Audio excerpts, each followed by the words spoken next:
to all of you, and we'll get started. So I'd like everybody to turn tonight to, or day, depending on where you are, to Surah Nahl, and that's Surah 16, verse 87. And we'll begin today's recitation, inshallah. So that's Surah 16, verse 89. I'll just wait for you guys to turn to it. That's Surah 16, verse 89. But we're going to start from a few verses before 89. So go to 87. It says, أعوذ بالله من الشيطان الرجيم بسم الله الرحمن الرحيم. And they will impart to Allah that day their submission, and lost from them is what they used to invent.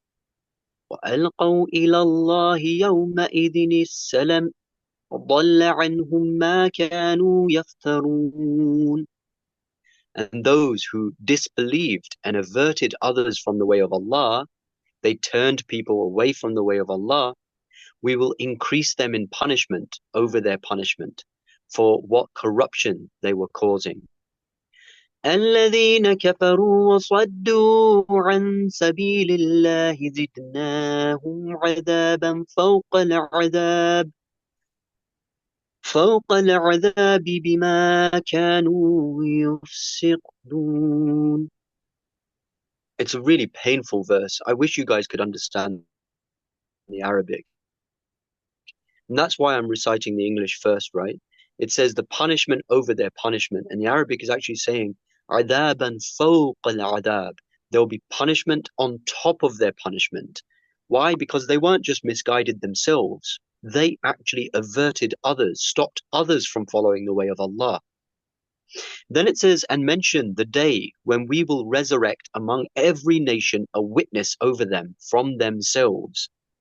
And we will bring you as a witness over your nation. And we have sent down to you the book as clarification for all things, and as guidance and mercy and good tidings for the Muslims. وَيَوْمَ نَبْعَثُ فِي كُلِّ أُمَّةٍ شَهِيدًا عَلَيْهِمْ مِنْ أَنفُسِهِمْ وَجِئْنَا بِكَ شَهِيدًا عَلَى هَؤُلَاءِ وَنَزَّلْنَا عَلَيْكَ الْكِتَابَ بيانا لكل شيء وهدى ورحمة وبشرى للمسلمين. صدق الله العلي العظيم. This is today's verse of the day, and we're going to be focusing particularly on this clause of the verse where Allah subhanahu wa ta'ala says وَنَزَّلْنَا عَلَيْكَ الْكِتَابَ تِبْيَانًا لِكُلِّ شَيْءٍ. We have revealed to you or sent down to you the book as a clarification for all things. Tibyanan likulli shay. After this session, inshallah, you're actually going to memorize that phrase. Tibyanan likulli shay. Tibyanan likulli shay. Keep repeating it. The Quran, if somebody asks you, what is it? It is a clarification for all things. What is it, guys? It's tibyanan likulli shay. Tibyanan likulli shay is what we are going to be focusing on when we address the 3 points of this discussion, of tonight's discussion, inshallah. The first question is, what is tafsir and why is it needed? Secondly, what is tafsir bil-ra'i and how do we approach the Quran with an open mind? And thirdly and finally, can we rely on translations alone for understanding? You might think the answer to that question is no, straight up. But you're going to be surprised, inshallah, pleasantly. So let's dive into the discussion. And remember, our focus throughout tonight's session is going to be tibyanan likulli shay. The Quran itself is telling us it is a clarification for all things. All right. So first and foremostly, what is tafsir and why is it needed? Tafsir, according to some of the scholars, it comes from the root word or idea of fasara, which means to enlighten, to make something brighter, to fill up a dark room, for example, with light. One moment, everything's dark, you can't see anything. Fasara, suddenly you can see everything. It's enlightenment. The actual meaning in the science of the Quran, when we say tafsir, it means an explanation of the Quran. Now, let me see a quick show of hands. How many people think that it is necessary to have tafsir? Let me see your hands in the air, inshallah, if you think that tafsir is absolutely necessary. We need tafsir. 1, 2, 3, 4. 4 people. 3 people now. 4 people again. 5, 6. We have, is that a majority vote?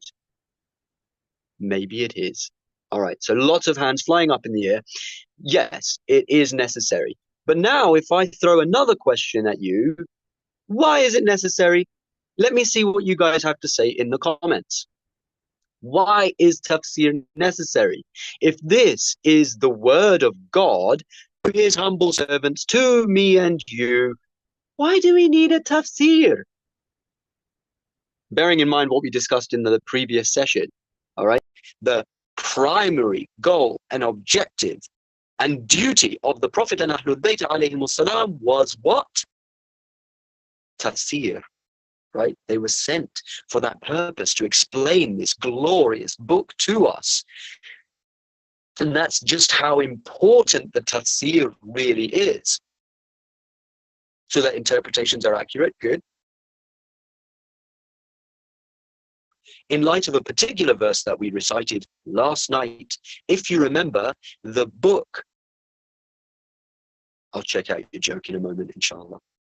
But the book, it has firm verses and it has metaphorical verses, allegorical verses. And so particularly for those allegorical verses, you need somebody to explain it for you, right? So when the Quran is saying, let human being, oh, you can't hear me? Can you guys hear me? No sound, how strange. What happened? Can you hear me now? Yeah, now yes, okay. Because experts know better. It was revealed in another language. Good answer. It was revealed in another language of another time than my own. Therefore, translations and understandings will be deficient in the full meaning. Plus, the Quran explains there are teachers and authorities needed to understand it. Yep. فَاسْأَلُوا أَهْلَ الذِّكْرِ إِن كُنْتُمْ لَا تَعْلَمُونَ. Ask those, the people of remembrance, if you don't know, as we mentioned in the previous session. Assalamu alaikum, to learn lessons from it and to act upon it. Wa alaikum salam. But yeah, you can learn lessons from it without tafsir. You don't really need tafsir. You can still gain lessons from the Quran without somebody explaining it to you. A normal book is better explained by a teacher who's excellent in the subject, not by students who know nothing about it, says Sayyidah Mahdiya. Oh, people can still not hear me. What's going on? You can't see or hear me? That's even worse. All right, well, let me know when you can see and hear me. Okay, that's a bit strange. Maybe you should check the connection on your side. Maybe there's an issue over there. I don't know, because other people can see and hear me. I hope that you do rejoin, inshallah. Yeah, maybe the issue is from them. All right, well, inshallah, pushing forward, the basic idea to learn, Brother Kyle says, to learn how to perform the commands and how to contextualize the guidance. That's actually a really good answer, because a lot of the verses, they talk about very open issues like aqimus salah. It will say very often aqimus salah, establish the prayer, the salah. But does the Quran explain to you how to perform the salah? Not necessarily. In fact, no, not at all. You need to go to the Ahlul Bayt, to the Prophet, to the Ahadith in order to understand that, right? For example, great. I'm glad you guys are back. So we were just giving an example. Brother Kyle mentioned how we need tafsir, and this is a really important point actually. We need tafsir in order to learn how to perform the commands and how to contextualize the guidance. Um, so the Quran, often what it does is it gives you open rulings like aqimus salat, establish the prayer, but it doesn't explain to you how to perform the prayer, right? It tells you to get married, but it doesn't tell you how to get married, and so on and so forth. And for those things, you need to go to the Mufassir, you need to go to the Ahadith. I'll take one more comment, inshallah. Sayyida Kazmi says, Quran is a book of principles and we need its explanation to properly understand the application of the principles. Fantastic. It's great to hear that you guys have been listening.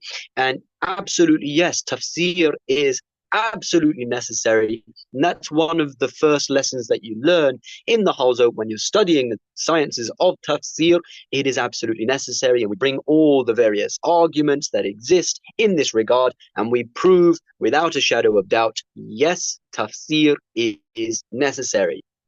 But now that leaves another question for us, and that is, where is the tafsir? When you say tafsir of the Quran, you're going to think of the popular tafsirs that we have today, like Tafsir al-Mizan of Allama Tabatabai, or you'll think of Tafsir al-Nur, or you'll think of Tafsir al-Numune, etc., etc.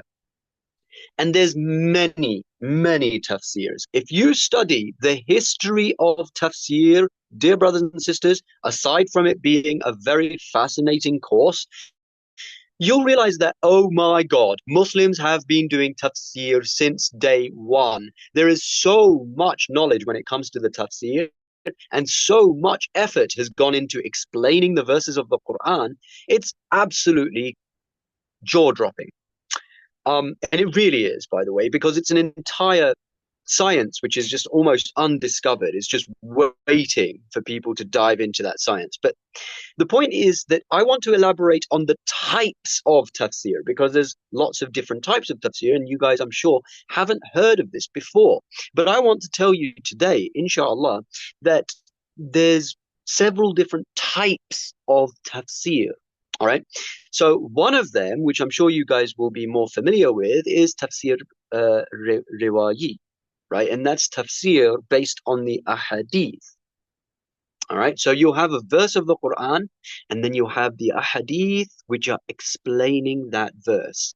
Then you'll have the next verse of the Quran, and then the ahadith explaining that verse of the Quran. And this is a beautiful form of tafsir, but it's flawed. Why is it flawed? Because do you think that we have a hadith about all the verses of the Quran? Is that what you think? We don't, okay? We simply don't. We don't have that many hadith to explain every single verse of the Holy Quran. Undoubtedly, the Prophet sallallahu alaihi wasallam and the Ahlul Bayt alayhim salam, they taught their students and their close companions the tafsir of all the verses, perhaps, but much of that information has not been passed down to us. The work that should have been done by those companions, perhaps, was not done to the fullest extent, or maybe it was done, but tyrants and history and the vicissitudes of time have just wiped it away. Our books got burned, and we're left with actually very little in that regard. So there's another type of tafsir, and that tafsir is tafsir of Quran by the Quran. Oh, how beautiful is that concept? So you have a word in the Quran. How are you going to find out exactly what that word means? For example, it says, وَلَضَّالِّينَ, and those who have gone astray, which we recite 10 times a day at the very minimum, right? In every salah, no salah is complete without reciting the Surah Fatiha. وَلَضَّالِّينَ, and those who have gone astray. What does this mean? Do we have a hadith to explain it? Yes, we do. But what if we don't? Where do we go? How do we find out? What is Allah talking about? Well, one thing that you can do is go back to the Quran and find out what the Quran says about that. This methodology is the methodology employed by Allama Tabatabai in Tafsir al-Mizan. And that's why Tafsir al-Mizan in the Hausa and throughout the Shia world is considered a work of it's just a masterpiece. It's an absolute masterpiece. And it's very, very highly regarded because when you do tafsir based on the ahadith, there's always somebody who can come along and say, that hadith is weak. This hadith is not sahih. This hadith, it doesn't apply, blah, blah, blah, blah, blah. Right. But when you are doing tafsir according to the Quran itself, who's going to argue with that? Right. And that's what makes it so special and unique. And actually, what Allama Tabatabai was trying to do is prove that it is possible, right? And so that's why it was like a lifelong endeavor of his. May Allah bless his soul. In fact, let's recite the salawat for that great scholar of ours. Allahumma salli ala Muhammadin wa ali Muhammad wa ajil farajahum. What I want to tell you guys in this regard is that look, when you download certain apps of the Quran, some of them have this unique feature where you can actually click on a single Arabic word. And when you click on that word, it will give you a list of all the other verses which also contain that word. And then you can read through those other verses and be like, Allah's using that same word in this context, in that context, in this context. I can better guess and I can better understand what Allah is referring to in this verse. All you need to do is go onto the Play Store or wherever you download your apps from and type in Quran word by word. Everybody needs to have this app. All right. And there's a number of them which do this. It's a brilliant, brilliant thing to do. And that will actually inspire you to not just read the Quran, but start to do some detective work. As we said previously, we're living in a very confusing world. There's addictions all around us, there's distractions all around us. Guess what? Allah, in His infinite mercy, justice, and wisdom, has also given us the tools to survive. Now, the question that we're going to be asked on the Day of Judgment is, did we actually use the tools that were in our ability to use in order to actually arrive at the truth for ourselves or not? Okay, so then you go to there's lots of other different types of tafsirs which I want to fly through very quickly. There's a historical tafsir, there's a scientific tafsir, right? There's a tafsir based on the aql, right? The aql, tafsir aqli, it's literally called. And by the way, one of the huge misconceptions that we have in the Muslim world is that we think, Allama Tabatabai, mashallah, he did this amazing tafsir, the work is done. Or we say Imam Khomeini, he's brought the Islamic revolution, the work is done. Or we see any great book or any compilation of a hadith, we see greater sins and we think, the work is done, there's nothing left for me to do. That's not the case, because a lot of these types of tafsirs, which I'm mentioning to you now, we are actually on the verge of them. We're actually on the stage where we're trying to prove them as valid forms of tafsir, and we're pioneering right now in the Hawzawi system the methodologies in order to bring about new, refreshing tafsirs, which will enlighten the world in different elements and aspects of the modern world. I mean, it's just massively, it's just so exciting. I don't want to geek out in front of you because it's embarrassing, but it shouldn't be embarrassing because, my God, it's so fascinating. But anyway, all of these types of tafsirs, one way or another, are valid. But there's one type of tafsir which is haram. It's not allowed. You do that type of tafsir, very bad boy. All right. Can anybody guess what that type of tafsir is? Have you heard of it before?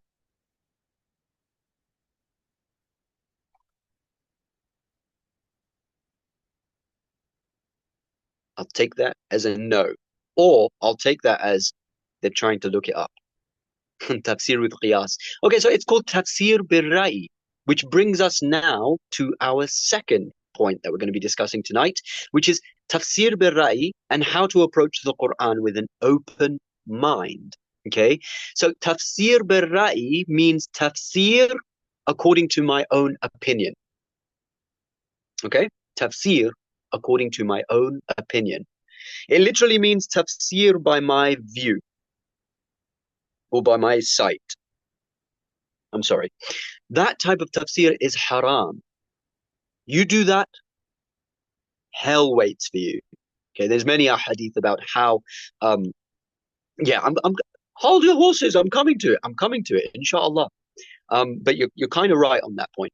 Um, there's many ahadith which say that tafsir bil-ra'i is a cursed action. The Holy Prophet sallallahu alaihi wasallam, for example, he says that one who does tafsir bil-ra'i, you know, it's a that person should prepare himself for the hellfire, and so on and so forth. Now, why have I coupled the idea of tafsir bil-ra'i with approaching the Quran with an open mind?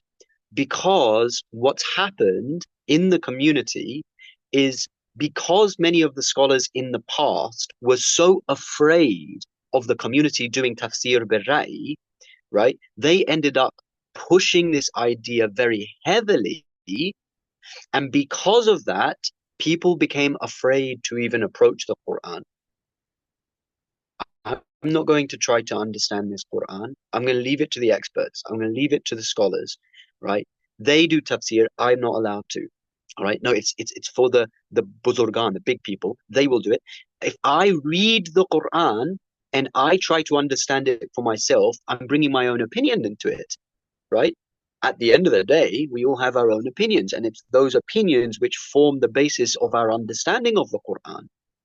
And that's why people become afraid of the Quran. They think, out of all innocence, they think maybe I'll be doing tafsir bil-ra'i. Okay. And I want to assure you guys that's not the case. All right. Because even though the way that tafsir bil-ra'i is defined, generally speaking, is that it is bringing your own opinion, that's actually not what tafsir bil-ra'i is saying. What Tafsir bil-Ra'i is doing is one way that you can think about it is this. You already have a pre-formed idea in your head, and then what you want to do is you go to the Quran and you try to make the Quran fit your preconceived notions of the truth, your preconceived notions of aqidah, your preconceived faith, ideas, and opinions. And so, what you're doing essentially is not going to Allah to try to find out what the truth is. You're actually thinking, I already know the truth. I'm just going to get verses and twist them and change them in order to fit my view and opinion. Okay? So, that's one way to look at what tafsir bil-ra'i is.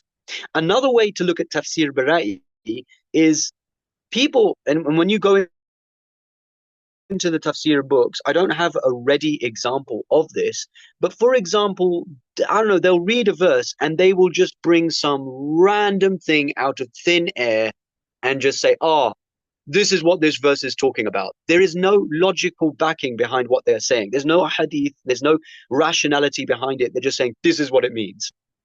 Okay? And this is, remember the verse that we recite? I think it would be appropriate to recite that verse again because it's very relevant to what we're discussing right now.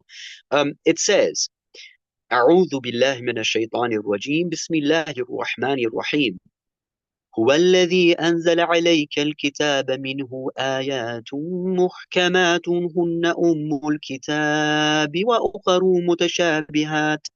It is he who has revealed the book. Within it are firm verses, muhkamat, that is the mother of the book, وَأُخْرَى مُتَشَابِهَات, and others are allegorical verses, right? فَأَمَّا الَّذِينَ فِي قُلُوبِهِمْ زَيْغٌ فَيَتَّبِعُونَ مَا تَشَابَهَ مِنْهُ ابْتِغَاءَ الْفِتْنَةِ وَابْتِغَاءَ تَأْوِيلِهِ. Whoever has a disease in their heart, a zayg, a doubt in their heart, And remember, we said that it means the level above doubt, right? Their crookedness in their heart. It's not you guys. You guys are sincere. Inshallah. You don't want to do this. What those people do is they take the allegorical verses, right? Seeking to create fitna and seeking the ta'wili, essentially the tafsir of it, right? And they're giving a false interpretation of it. All right. So this is what those people do. So, for example, when Allah says, Wajh Allah, wherever you turn, you're going to see the face of Allah. Some people will falsely interpret that and say that it means that God, na'udhu billah, literally has a face. Or where it says, for example, Yadullah, the hand of Allah, fawqa aydihim, is above their hands, right? So it's saying in this verse that when you give bay'ah to the Prophet, imagine that, inshallah. One day, inshallah, Imam Zaman alayhi salam is going to be in front of us. We're going to give our hands in allegiance to him. This verse in the Quran, it's saying when you are giving allegiance to the Prophet, Allah's hand is above your hand. Okay? And so what it's talking about is the power of Allah. It doesn't mean that he literally has hands, you see? But those people, what they're doing is they're taking the literal meaning, or this is clearly a metaphor, clearly an allegory for the power of Allah. But what those people do is they change it and they say, God literally has hands. Astaghfirullah, na'udhu billah, which is absolute shirk. It's absolutely going against tawheed, right? So this is just a very quick example to understand the kind of thing that they do, right? Now, I would like to say, dear brothers and sisters, this, for the more or less, this doesn't apply to you. Inshallah, you guys are sincere. You really do want to understand the word of Allah as it is. All right. And you should not be afraid of basing your opinions on the Quran, building your opinions based on the Quran. Because what you're doing is something entirely different. You're looking at the words of God and you're trying to understand what He is saying. And that's an entirely different thing. And that's how you need to approach the Quran, with an open mind, not with preconceived notions of what you believe to be reality. For example, you might believe that Shias are going to heaven. Sunnis will believe that Sunnis are going to heaven. Other people, Zaydis and other groups and sects, they'll think they're all going to heaven and everybody else is misguided. Is that what the Quran says? You see, this is a really good example. Because you think to yourself, I'm Shia, I'm a follower of Ali ibn Abi Talib, I'm definitely going to heaven. What does the Quran say? It says, أَمْ حَسِبْتُمْ أَن تَدْخُلُوا الْجَنَّةَ وَلَمَّا يَعْلَمِ اللَّهُ الَّذِينَ جَاهَدُوا مِنْكُمْ وَيَعْلَمَ الصَّابِرِينَ. It says, do you think you're going to Jannah while Allah has not known those among you who do jihad in His way, and those among you who are among the sabirin, the steadfast? You need to fulfill these two things. You need to do jihad in His way. You need to fight against the enemies of Islam, either physically or through your tongue or through the media, whatever the case. But this is what the Quran is saying. And you need to prove yourself as one of the sabirin. Allah subhanahu wa ta'ala is raising this question. How strange is it that, we're just celebrating. Every group is just celebrating. I'm Maliki. I'm Shafi'i. I'm Shia. I'm Ismaili. It's just silly. Who is actually struggling in the way of Allah? That's the question that Allah is asking, right? Similarly, we think that we're Shia, so we must be among the mu'mineen, the believers. And so when we read the Quran, we're approaching it, we're being like, we already have preconceived ideas. I'm already a mu'min. I believe in Ali ibn Abi Talib. I pray with my hands down. And then you go to the Quran, what does Allah subhanahu wa ta'ala actually tell you about the mu'min? إِنَّمَا الْمُؤْمِنُونَ الَّذِينَ آمَنُوا بِاللَّهِ وَرَسُولِهِ ثُمَّ لَمْ يَرْتَابُوا وَجَاهَدُوا بِأَمْوَالِهِمْ وَأَنفُسِهِمْ فِي سَبِيلِ اللَّهِ. Only those people are mu'mineen who believe in Allah and they believe in the Day of Judgment and the Prophet and all the rest of it, but also they have no doubts. They don't turn back and they do jihad, again, in the way of Allah with their properties and with themselves. This is what the Quran is saying, dear brothers and sisters. Now, if you approach the Quran thinking, I already know the truth, I'm already destined for Jannah, then this verse is never going to speak to you because you're doing tafsir birai. You're saying, no, this is talking about something else. You'll actually change the meaning. Maybe you won't spell it out because you're not a scholar, you won't go into the pulpit, so you won't get doubly punished, but you are going to be punished for assuming something about Allah, which he hasn't said. Isn't that a scary thought? Okay, so approach the Quran with an open mind. Don't think to yourself, I already know. In certain verses of the Quran, Allah says, do you presume to teach me what, like, are you presuming to bring your own laws? Are you presuming that you know more than Allah? Why does he say these verses? It's because many of us have this attitude, a closed mind attitude. Okay, so approach the Quran with an open mind. Don't do tafsir birai. These two things go actually hand in hand. And many of those false scholars of the past who did tafsir birai, sorry, the reason they did tafsir birai is precisely because of this. They had their own preconceived notions of what the realities are, and because of that, they based their opinions on that rather than what Allah subhanahu wa ta'ala is actually saying. So now quickly we're going to go to the third point of tonight's session, and that is, can we rely on the translations alone for understanding?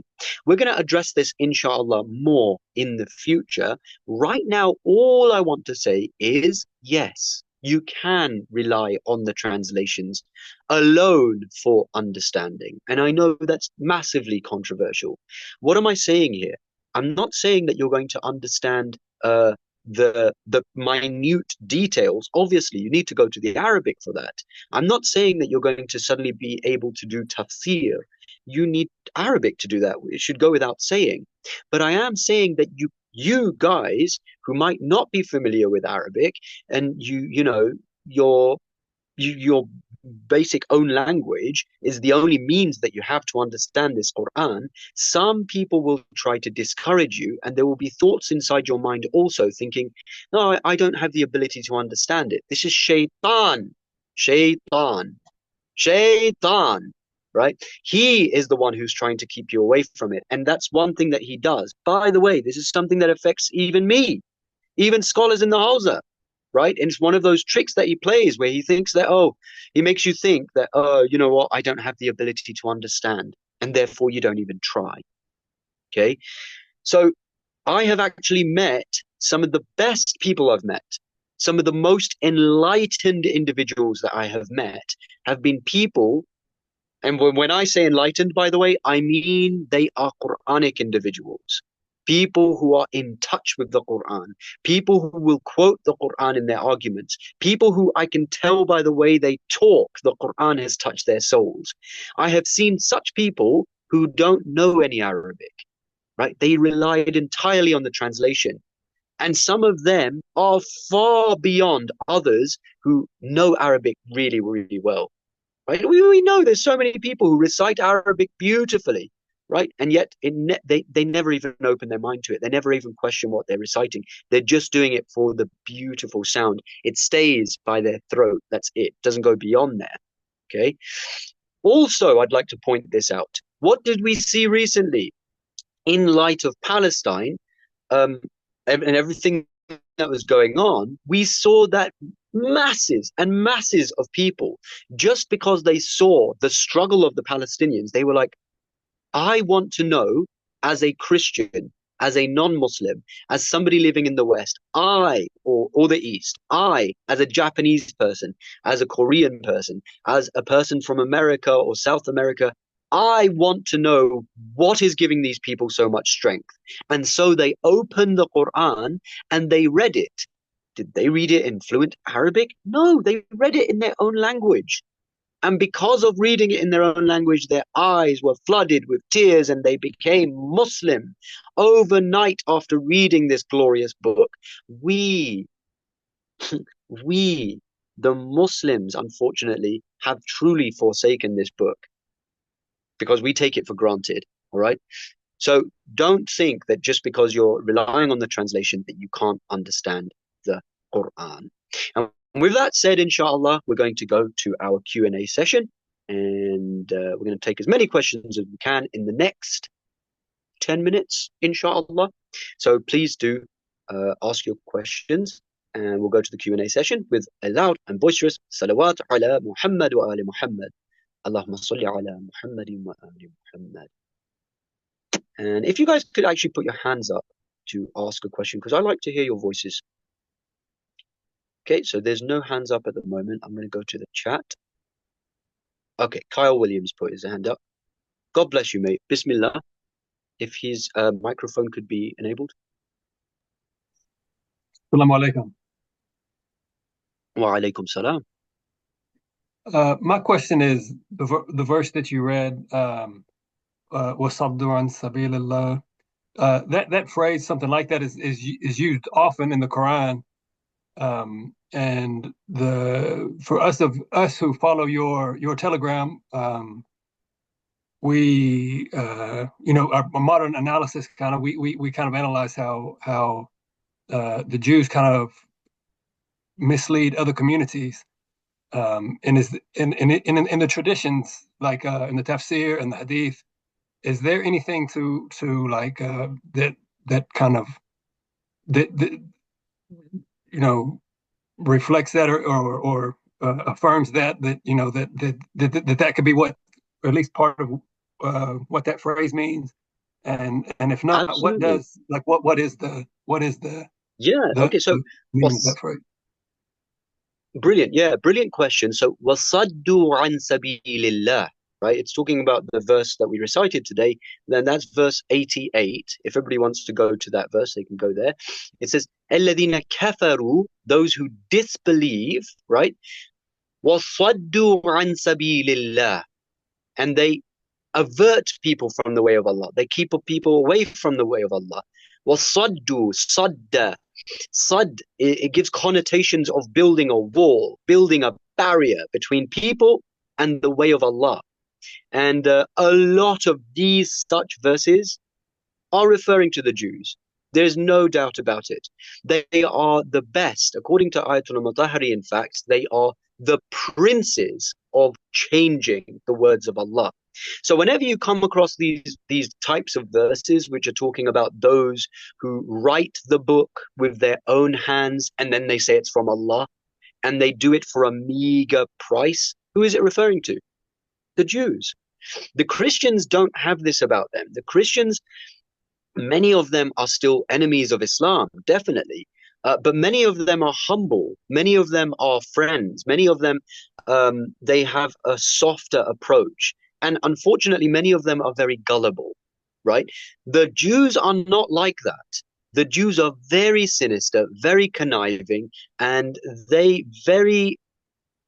a very sinister way, they enter into the religion and they start to manipulate the teachings of every religion, but especially they've done it to Christianity and Islam. And you asked if there's tafsir regarding this.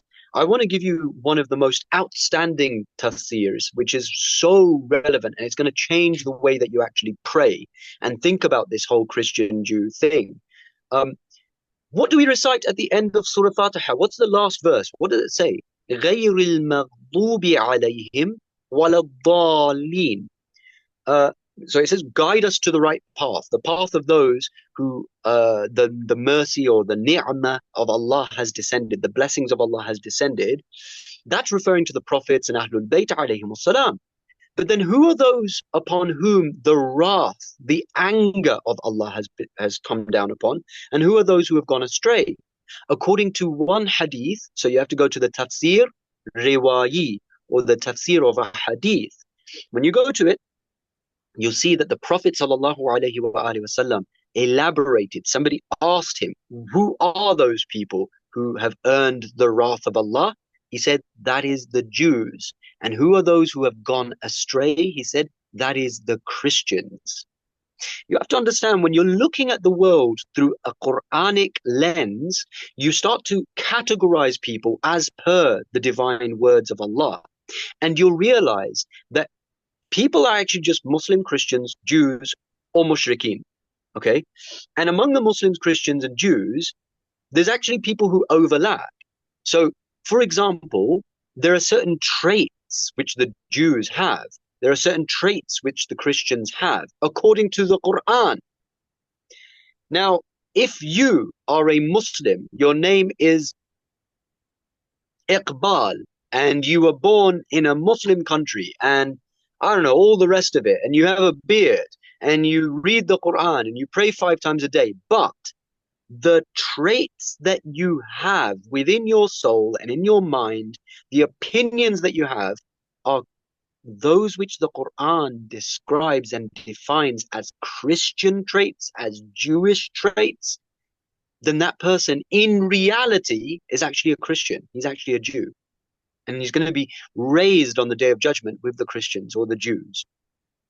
If you have the traits of the mushrikeen, the polytheists, doesn't matter how much you want to call yourself Abu Saleh, you are going to be raised among the mushrikeen as a patel, as a Ravid, I don't know, like, right? You're going to be raised with those people. All right. And so that's why it's so important to look at what the Quran itself is telling you. What's one of the traits? Sorry, I'm going to go to the next question. I know there's people waiting, but I just want to round this off. If you look at the traits of the Christians, for example, it will say that the Christians say, we are the ones who are going to go to Jannah. The Jews say, we are the ones who are going to Jannah, while they're reciting the same book, right? Allah is actually highlighting for you that this is the mentality of the Christians and the Jews. Therefore, if you are Shia and you say, oh, I'm going to go to Jannah because we Shia are going to Jannah, you're actually more Jewish in your thinking. You don't know who's going to go to Jannah. Yes, definitely, the Shia school of thought is the right path. But this mentality is not the right mentality. I hope that gave you some food for thought, inshallah, on the question. Definitely. We'll go to the question from Sister Fatima Haddad. She's had her hand up for a while. Assalamualaikum. So I wanted to make the connection between what you said today about tafsir and the way that we do it through going to Quran to find through intellect. Yes, I think through intellect was the word you used. And in the first lecture, you said that we all have the internal hujjah, or as you said, like a mini prophet in our heads. So how do we make sure to not doubt this internal hujjah, to be certain in it, and to know when we are working based on that internal guidance and when it's waswas or our opinions or the opinions of others, of the media, of everything that we come in contact with? Very good question, and I'm glad you asked it. In the Hausa, we study a subject called mantiq, which basically is the prerequisite to philosophy. Mantiq is teaching you what is logic, what is rationality. How often do you hear in society? It's common sense, it's logical, right? But how many people in today's society have actually studied logic? Isn't that something really, really amazing? Think about it. Everybody thinks that they know, but who really does know? Once upon a time, in the universities, they used to teach people all kinds of sciences, right? And then you would become a doctor, like a doctor in the sense that, a doctor of many, many different sciences, not just, the way that we think of a doctor in today's world where, he's just a surgeon, for example. No, a doctor back in the day, it meant a philosopher. It meant a person who had a grasp of numerous sciences, who knew mathematics and algebra and philosophy and all the rest of it. Once upon a time, philosophy was known as the greatest science, and everything else was just above that. But in the modern world, what we've done is we've taken the lowest sciences, for example, physics and biology and chemistry, and we've made them the highest things, when they're in reality not. The real question that humanity should be asking, the real high question, is why? Why do we even exist? What is existence itself?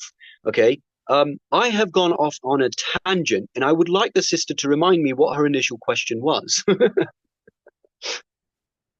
How do we not? Yeah, I got it. Got it. I just remembered. So you're asking, how do we know that we're staying in line with that internal hujjah, right? How do we know we're being logical, right?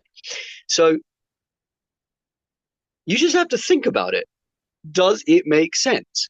Even after studying mantiq, right, in the Hausa, one thing that I realized is, hold on a second, we already know all this.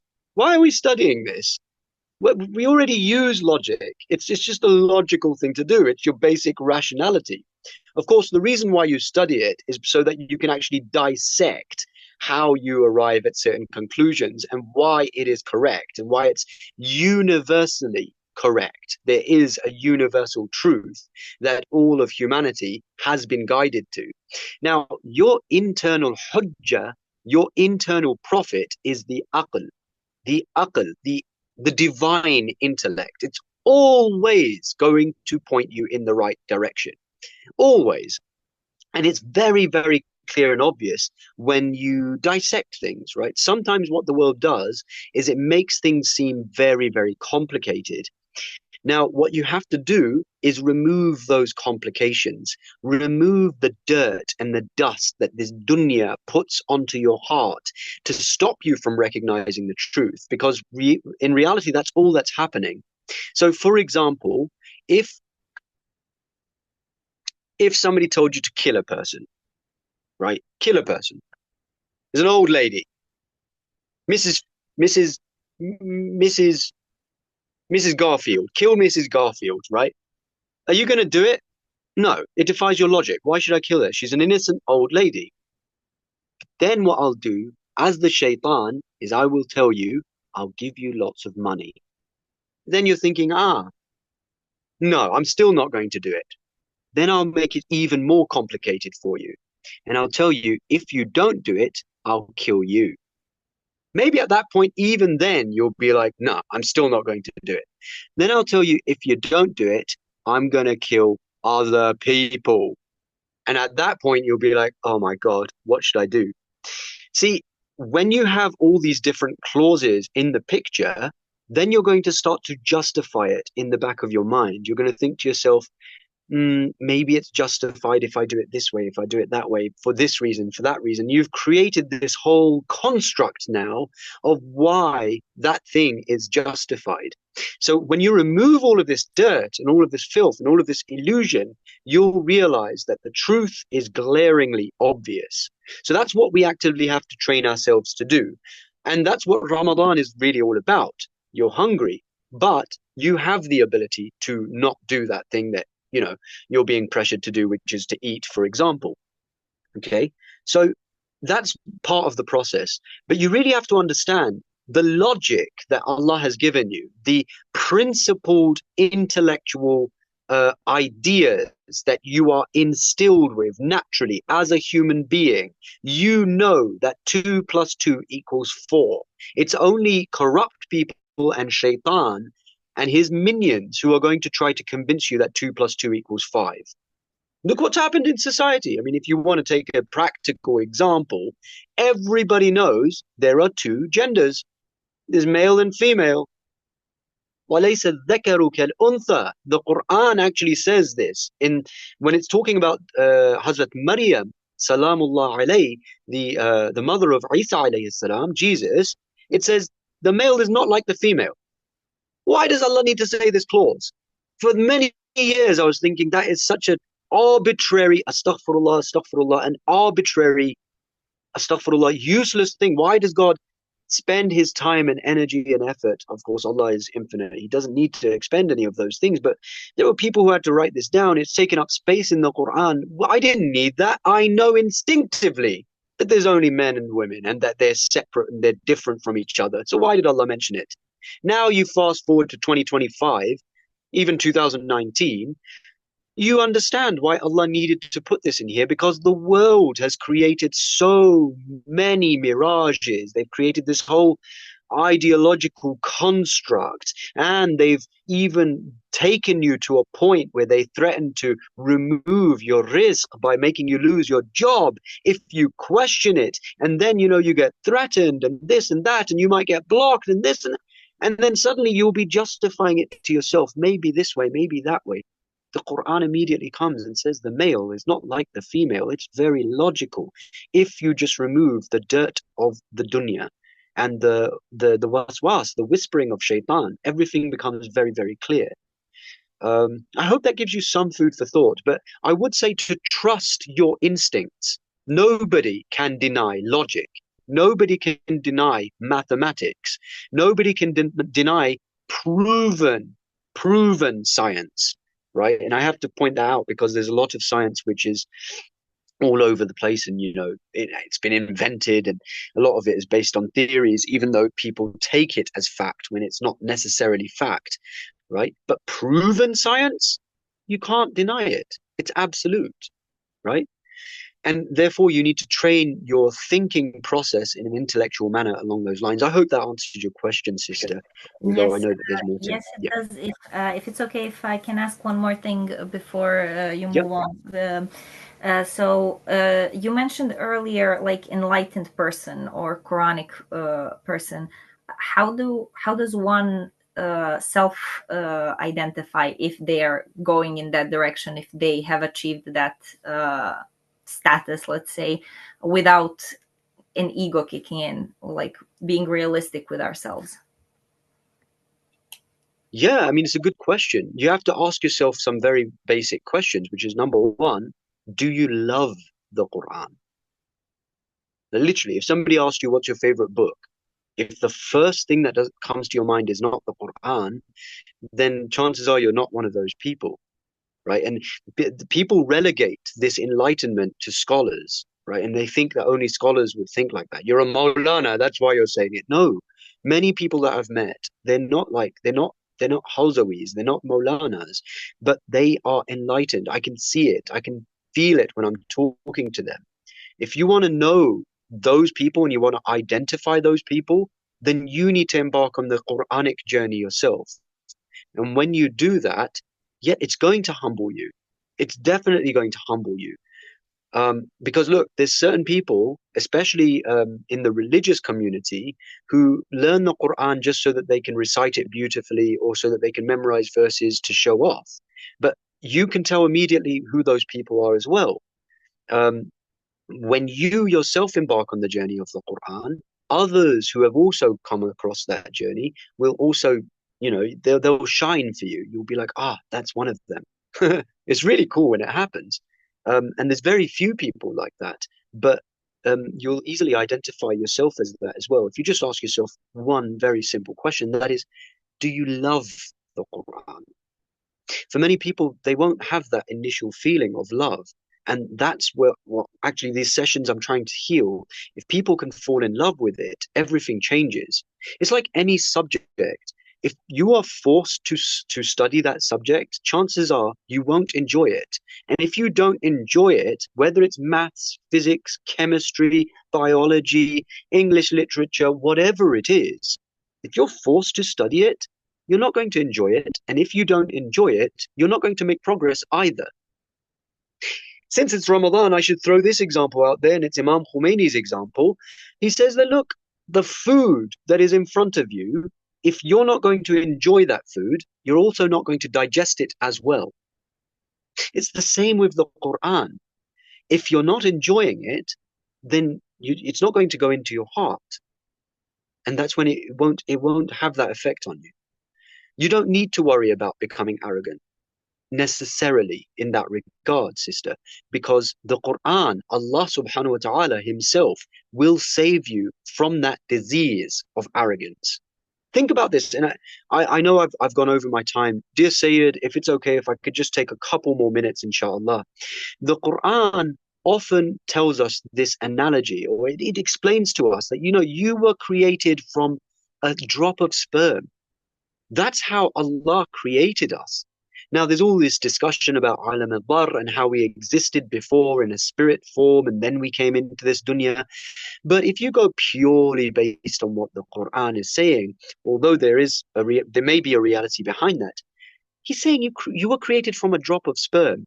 And the way you just read it and you move on. Imam Khomeini says, no, I'm not going to let you just move on. And he forces you to just isolate this idea and think about it. And this is in his book, by the way, 40 Hadith, which is a beautiful book. Anybody who reads that book, props to you. It's a spiritual journey, actually, a mystical, irfani journey taught by one of the best, if not the best, mystical teachers of the contemporary age. And he says that, look, if you want to heal your arrogance, look at this. You're created from a drop of sperm. You were created from a substance which is najis. Najis. Imagine the jinns, where they were created from fire. No wonder Shaitan looked at this thing and said, ew, I am not going to bow down to it. Can you really blame him? And then Imam Khomeini explains that, look, you were planted into a dark place, which was a dark, filthy, stinking place. And then you were so vulnerable that you had to be protected entirely, encased in layers of flesh and blood and skin. If you saw yourself in that state, you yourself would have said, ew, what is that? It looks like a germ. It looks like a worm. I would flush it down the toilet. No, but that was you. That was actually you. Then Allah started to clothe you with flesh and give you bones and arteries, and you started to have a tiny little heart which was pumping. At any point you could have been ejected. You could have just ceased to exist. Allah chose for you to grow. You have no power at all. And even when you were born, look how pathetic you are. Absolutely pathetic. The most pathetic. One of my teachers said, you are so pathetic. Look at the other animals. The moment a camel baby is born, it just stands up and it begins to walk. The moment a giraffe is born, it falls 6 feet, goes bang on the ground, and then it gets up and it goes, whoa, what was that? Okay, I'm here now. And it starts to chew the cud, drink its mother's own milk. You as a human are so pathetic. You were like born with this massive head, covered in blood. You had to be clean, bathed. And for years, you couldn't, like for at least a year or 2 years, you couldn't even crawl, let alone walk. You didn't even know how to attach yourself. The only thing you knew is how to attach yourself to your mother's breast. Literally, you had no ability at all. And at any point, you could have been dropped on your head. You wouldn't even be able to understand this lecture right now, let alone contemplate over the Quran. Now, all of this is just from one verse, or one of those verses, which is talking about how you were created from a drop of sperm. This is what I mean by contemplation. Isolate the verses. Imam Ali alayhi salam, he said, do not ever try to finish the surah. Don't finish the surah. It's better to stop, wait, think about what you are reading. And that's when you'll start to open up and realize what God is actually telling you out of his infinite wisdom. A person who truly loves the Quran can't fall into the trap of arrogance. Inshallah, may Allah protect us, of course. Shaitan always has his way of infiltrating, but generally speaking, contemplate over it, because it will save you from a lot in this world and the hereafter, inshallah. Okay, I've gone way over my time. Brother Mu'eed Isa Zarqa, who has an amazing name, Sister Zinat as well. I'm going to have to say sorry. Please do write down your question and ask it in tomorrow's session, inshallah, and I will do my best to answer it. I'm going to have to go so that Sayyid gets his time, and I don't want to impede any more than that. I hope that you all benefited and learned from today's session, inshallah.